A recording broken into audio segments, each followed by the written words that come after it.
It is Tuesday, February 25th, and let's talk about our love for the game.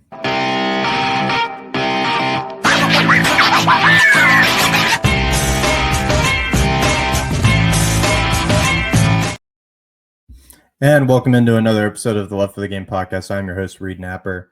Thank you for joining us today. Remember to follow us on X, Instagram, and TikTok at LFTGPod01. And remember to like, comment, and subscribe on the YouTube channel. All feedback and support is greatly appreciated. Thank you again for joining us today. Some topics we'll be talking about today. We'll be continuing our Most Approved series next up with Brian Kelly. Our SEC tier list, as we did the Big Ten tier list last episode, so we'll be breaking down the SEC conference today. And a meeting of the College Football Playoff Committee down in Texas today. What are some topics they're going to be talking about? How are they going to be changing the playoff format potentially? And what could I see them coming out of the meetings today? All coming up on this episode of Love for the Game.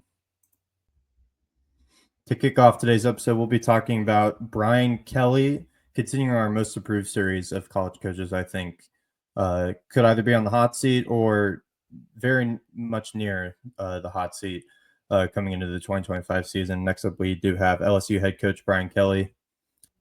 He's had Jaden Daniels. He's had Brian Thomas Jr. He's had Malik Neighbors. He's won the SEC West before with LSU, but didn't end up winning that SEC championship. He's failed to make the playoff in all 3 years under his tenure at LSU.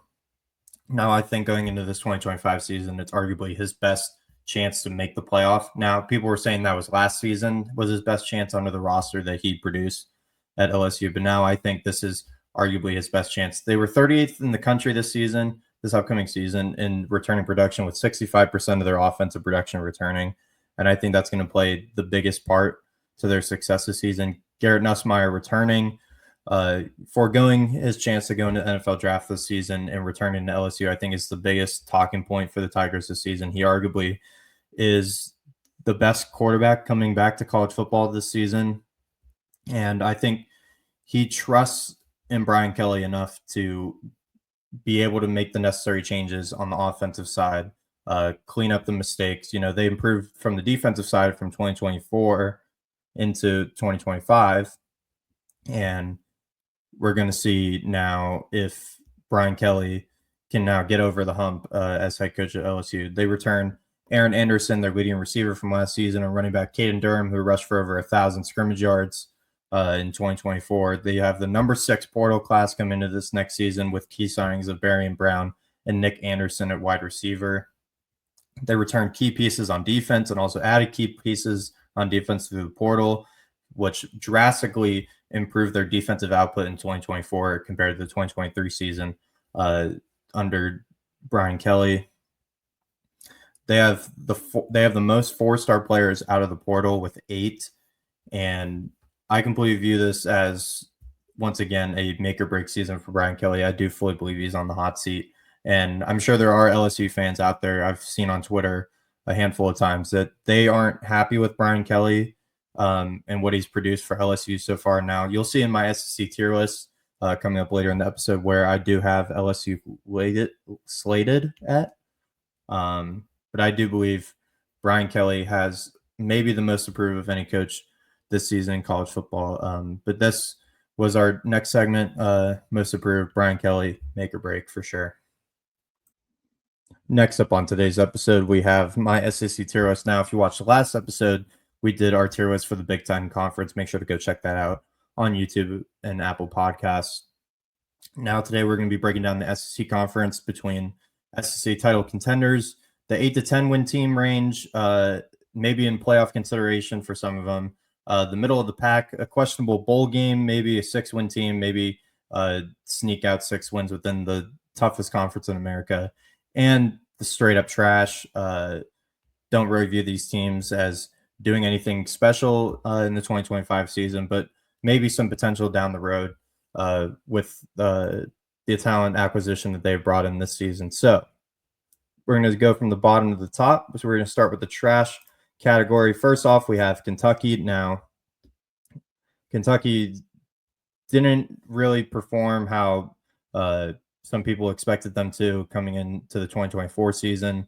They finished 1-7 within the SEC.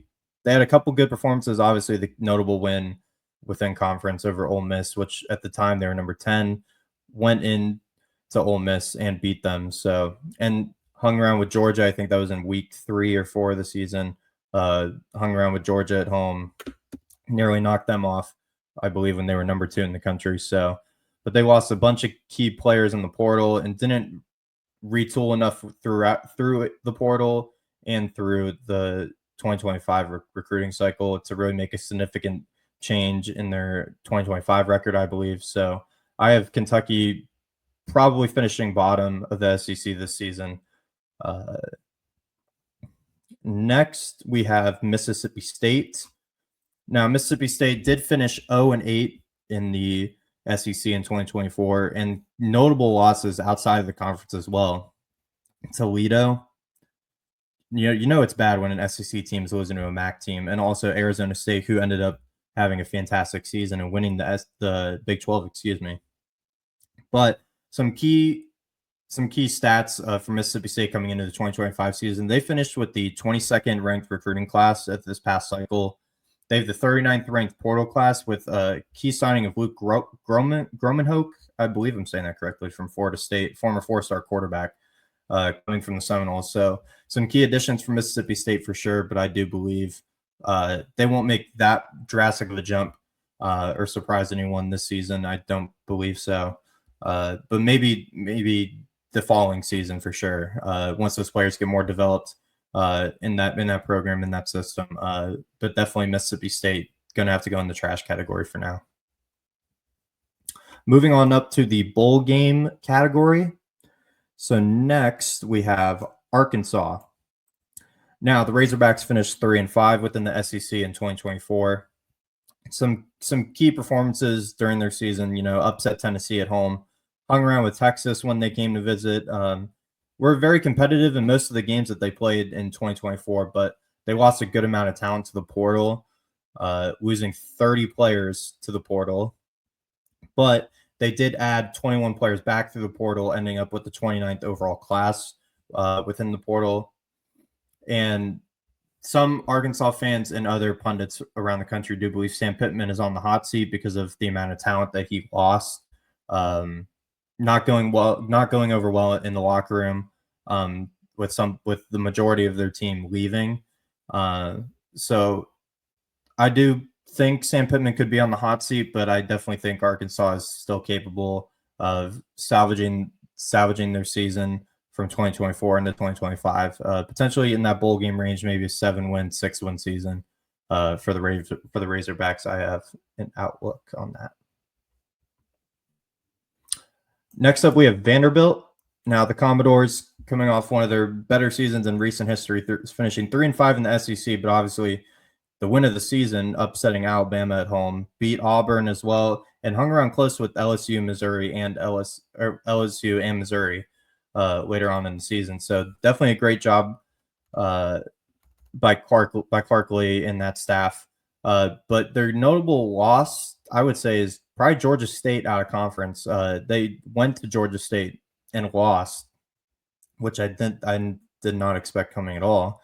But Clark Lee is still building that program really well. I do view Vanderbilt still being on the rise, and I do believe that they'll make the necessary steps with Diego Pavia also returning at quarterback in the 32nd ranked portal class, which is a really good job for Vanderbilt, who's obviously been the laughingstock of the SEC for the longest time. Clark Lee doing a great job getting Vanderbilt back to the pedigree that they deserve to be at in that SEC conference. Now, this might be a little controversial to some people, but I'm going to put Oklahoma in the bowl game category now. Up and down under Brent Venables' tenure at Oklahoma. Coming into the 2025 season, Oklahoma has some definite questions coming into the season. They bring in transfer quarterback John Mateer and former Washington State offensive coordinator Ben Arbuckle to take over the offensive play calling. So I do think there'll be a significant change in offense and the offensive output of Oklahoma this coming season. But sadly, I don't think they'll be able to get over the hump, especially when they have arguably the toughest schedule in the SEC coming into the 2025 season. Now, quickly looking at this schedule, you will see there's this stretch of games for Oklahoma is unbelievable. Open with Illinois State, that should be an easy win. Then they host Michigan in their out of conference schedule on September 6th. That definitely won't be an easy game. They go to Temple, which is arguably the weirdest scheduling game I've seen so far this offseason. Oklahoma traveling to Philly to take on the Temple Owls. Then they'll host Auburn, Kent State, and then this is where the gauntlet really starts for Oklahoma. Texas at South Carolina, Ole Miss at Tennessee, at Bama, Mizzou at home, and then they finish the season with LSU at home. This is unbelievable. This is harder than Florida's schedule last year, I believe, in my opinion. This is an unbelievable schedule for Oklahoma. I don't know how. If they get 6 wins, that would be more impressive than Florida's schedule last year, personally. Brent Venables is taking over the play calling for Oklahoma on defense coming up this season. They lost 46 players to the portal last season and through graduation, but they only got 15 back through the portal, which was the 63rd ranked class. But on the positive side, they've finished with the 17th ranked recruiting class in the 2025 cycle. So Oklahoma definitely trending upwards, I would say, this offseason with their key additions on offense and Mateer and Arbuckle as offensive coordinator. A lot of young players coming in with the 17th best class. So Brent Venables is definitely trying to get Oklahoma back to where they were in his second season, where they ended up winning 10 games.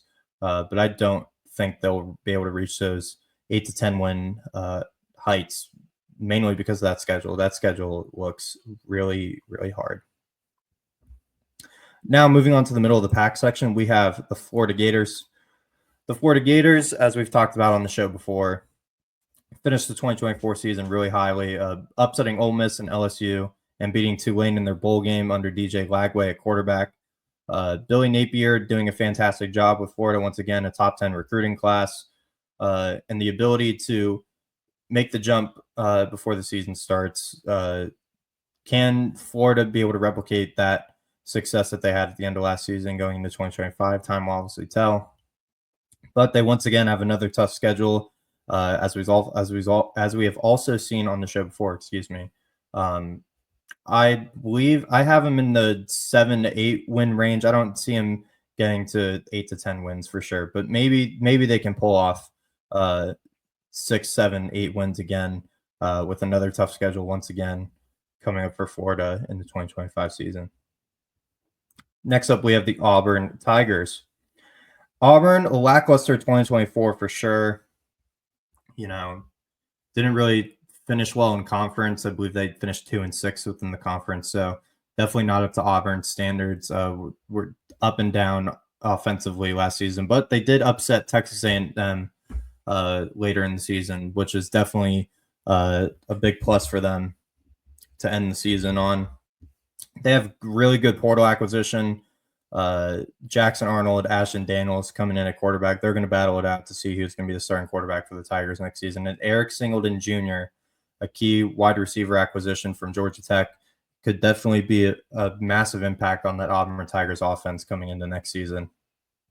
And they do return the 22nd best production coming into 2025 with Cam Coleman and Eric Singleton, both being in the top 10 returning receivers according to Pro Football Focus. So definitely two key receivers to watch out in the SEC next season. Cam Coleman, Eric Singleton Jr. could light the world on fire depending if the quarterback position improves. They have the 8th, as I said before, they have the 8th best recruiting class in the 2025 cycle, headlined by quarterback Deuce Knight. And this, I believe, is Hugh Freeze's best opportunity for Auburn coming into 2025. They could get back to the winning ways that Auburn football has experienced in the past, like with Cam Newton at Auburn. I could easily see them getting 7-8 wins, but I still have them just in that low, just below the upper tier of the SEC in the middle of the pack category. Take a water break.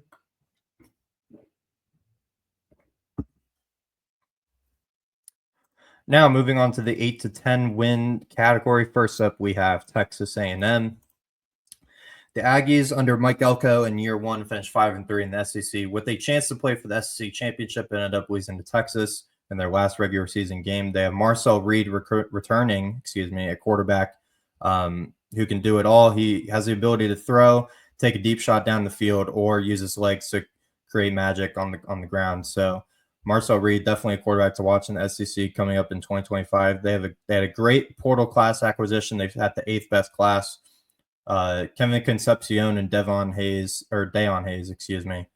headline that class for the Aggies. Kevin Concepcion coming from NC State could be a massive target on the outside for Marcel Reed, and Deon Hayes coming over from Colorado, an edge rusher, definitely would have a big impact for that A&M defense.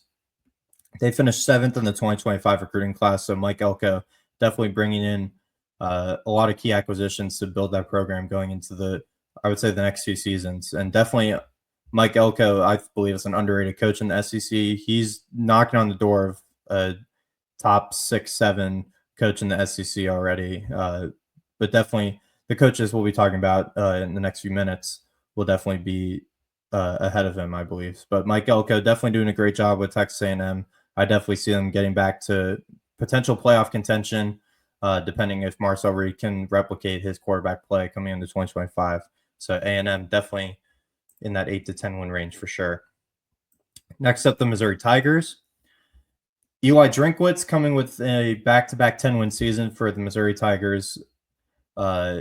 He's completely turned them over from where they were entering the SEC, and he's done this with the 4th-ranked portal class coming into 2025, with key contributors of Ahmed Hardy, who rushed for over 1,000 yards at Louisiana Monroe last season, and Bo Perbula, transfer quarterback from Penn State, coming in notably during the playoff run for Penn State, but chose to go to Missouri. So Eli Drinkwitz, I think Missouri will be right back to the heights that they reached in the 2023 and 2024 season. Definitely a team to watch out. I don't think they'll make the playoff, but I definitely see them reaching 9-10 wins again for sure. So Missouri Tigers definitely a team to watch out for. The Ole Miss Rebels are the next team. As we talked about before, Lane Kiffin, definitely one of the more premier coaches in the SEC, I believe.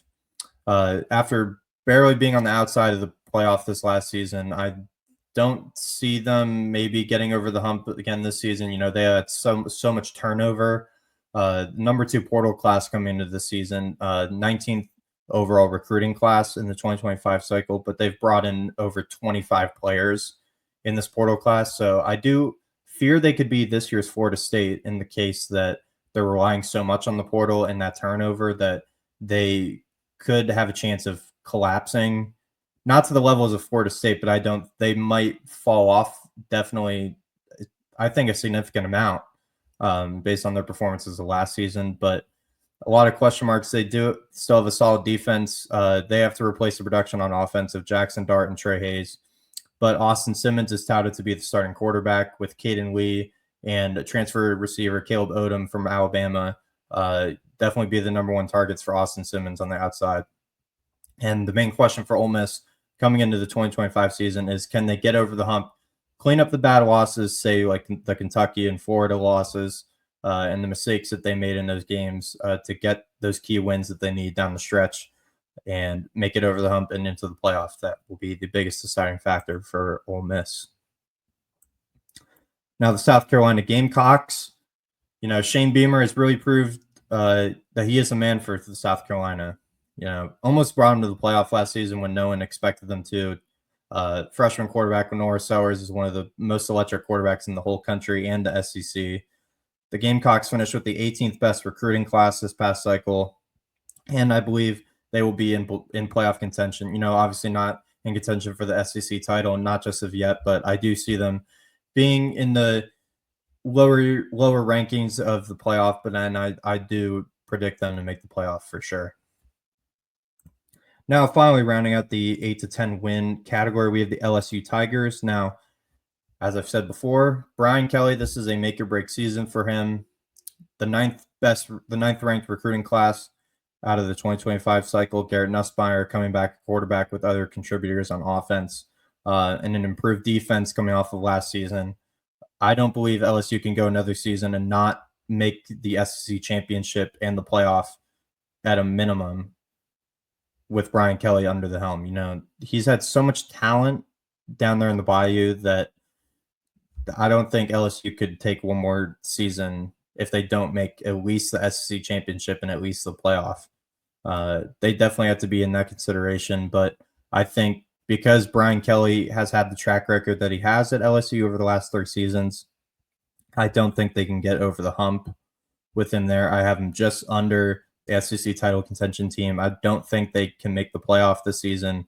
And I think Brian Kelly will hold them back. They definitely have the caliber of talent too, but I think based on their coaching with Brian Kelly at the helm, I don't think LSU will make it just into that upper tier of the SEC and the college football playoff. So I have them just outside, maybe a 10-win season once again, but I don't see them making the playoff. Now for the SEC title contenders, obviously we have the last 4: Texas, Alabama, Georgia, and Tennessee. Now the Texas Longhorns, obviously playing for a college football playoff semifinal last season, losing to Ohio State. But now Quinn Ewers going to the NFL draft. This is Arch Manning's show for the Longhorns. Steve Sarkisian bringing in the #1 recruiting class and a solid portal acquisition as well. Great defense led by Colin Simmons, who we've talked about on the show before. I do think they can get back to similar heights of 2025, in 2025. But will Arch Manning be able to get them over the hump? Say if they make it to a semifinal game again, will Arch Manning be able to get them over that hump and into a national championship game? Obviously, time will tell. But I do think Arch Manning has that capability to do so. I think he's a wonderful talent. And I do see Texas being in contention for the SEC title near the end of the season. Now the Alabama Crimson Tide. There's definitely a quarterback battle going into next season. Jalen Milroe going to the draft. So question marks around the quarterback position, but DeBoer proved in the offseason and the recruiting cycle that he can acquire any talent that he wants, essentially. Going across the country, again, securing a top 5 class for the Crimson Tide. And he's trying to get Alabama back to contention in the playoffs and the SEC title for sure. You know, trying to replicate what Nick Saban did for so long. Obviously, big shoes to fill with Nick Saban retiring, but he brings in offensive coordinator Ryan Grubb, who he had as his assistant at Washington.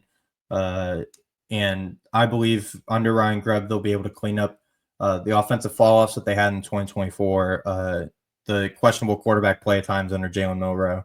And I believe they will be in contention for the SEC title at least, and also the college football playoff. Now the Tennessee Volunteers, Josh Heupel, proven he's a top coach in the SEC and the country, their first playoff appearance in 2024 under his tenure. They have a top 10 recruiting class again under him, and they added a few pieces in the portal that I think could make a big factor. But the biggest factor for Tennessee this upcoming season is Nico Iamaleava. His first season starting last year, definitely ups and downs. You know, beat Alabama at home was definitely the biggest win so far under his career. But I think he'll be able to clean up some of the mistakes he made last season. You know, another season under Josh Heupel's offense. I do think he'll be able to continue to grow under that system, but he'll have to take a bigger role, obviously. Losing running back Dylan Sampson, who was the SEC Offensive Player of the Year last season, him going to the draft. So he'll definitely have to make up some of the slack for Dylan Sampson leaving, but I do think he has the potential to. I definitely think his ceiling is high for sure. And I think he's the biggest factor to Tennessee's success this season, Nico Iamaleava. And finally, the Georgia Bulldogs. Gunnar Stockton is projected to be the starter for Georgia going into next season, but obviously that could change. He could completely fall off and lose that quarterback battle. But definitely that's the biggest question mark for Georgia coming into the season. Who will be the quarterback, and do they have receivers that can catch the ball? Because that was the biggest question for Georgia last season. You know, they had so many talented receivers, but they led the country in drops. So will they be able to retool that receiving core and build it up to the receiving cores that we've seen in the past? Not the biggest, brightest names, but they did get a couple 5-star receivers in this last recruiting cycle. So I do think they'll be able to make a significant change on the outside. Kirby Smart, still there as head coach, still the best coach in the country, in the best conference in the country, in the best program in the country in Georgia. I do think they'll be back in national title contention in 2025. It's just really who will be the starting quarterback for Georgia and who will take the reins for the Bulldogs for sure. And that is my tier list for the SEC conference. Make sure to leave a comment down below. Make sure hit subscribe as well. Really appreciate all your support so far on the Love for the Game podcast. Let me know your thoughts down below. Would love to hear it. Now, finally, the College Football Playoff Committee is meeting down in Texas today. As of the time of recording, I've not seen any news of what came out of those meetings, but some thoughts I think that will come out of those meetings is definitely restructured seating of the playoff. What I believe they should go to is a BCS seating, so the 1 through 12, and place them accordingly. And I do believe there should be no auto buys within the tournament. So say you win your conference, I think you should just get a placement within the tournament. I don't believe in buys at all. I think it's a stupid system with buys for each conference champion. I think if you win your conference, you get a spot in the tournament, but you don't get a bye. You just get seated accordingly with the rest of the field. So I'll make sure to talk about this coming up in the later episodes this week, but definitely something to watch out for, the playoff committee meeting today in Texas, and I will keep you guys updated on that in the later episodes coming this week. And speaking of that, that will do it for our episode today of the Love for the Game podcast. I really appreciate you checking this out. Make sure to follow us on X, Instagram, and TikTok at LFTGpod01, and remember to like, comment, and subscribe on YouTube, and follow us on Apple Podcasts. All feedback is greatly appreciated. Really appreciate the support so far. Have a great day. See you later this week, and God bless.